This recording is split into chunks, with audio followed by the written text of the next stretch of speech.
Là, vous avez chez Hubert Robert une sorte de stoïcisme héroïque absolument essentiel qui consiste à dire ce n'est pas parce qu'une société se sent destinée à la ruine et qu'elle sent ce qu'elle construit destiné à la ruine qu'elle est pour autant dispensée de le construire. Ça, c'est absolument fondamental. Et là, vous avez la vision finale, bien sûr, de la Grande Galerie du Louvre, avec cet éclairage zénital qu'il avait proposé dès 1778, mais qui ne sera réalisé qu'en 1805 par Percier et Fontaine, les grands architectes du consulat et du début de l'Empire, qui réaliseront pour Napoléon Bonaparte et Joséphine, bien sûr, Rueil-Malmaison, c'est Percier et Fontaine. Et cet éclairage zénital sera repris très peu de temps après par l'un des architectes les plus brillants du début du 19e siècle, Sir John Soane, dans la fameuse Dulwich Picture Gallery à Londres. Et à partir de ce moment-là, l'éclairage zénital deviendra effectivement une obsession de tous les créateurs de musées. Et là, vous avez un moment absolument bouleversant, puisque c'est la Grande Galerie du Louvre que vous venez de voir, c'est le détail, ce qui compte, c'est le travail.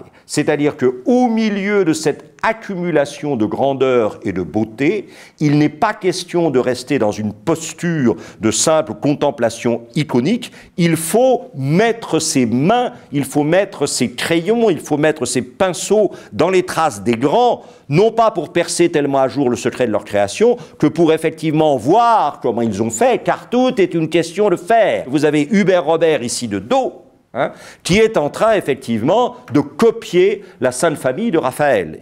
L'inspiration ne se joue que dans le faire, elle ne se vérifie que dans le faire.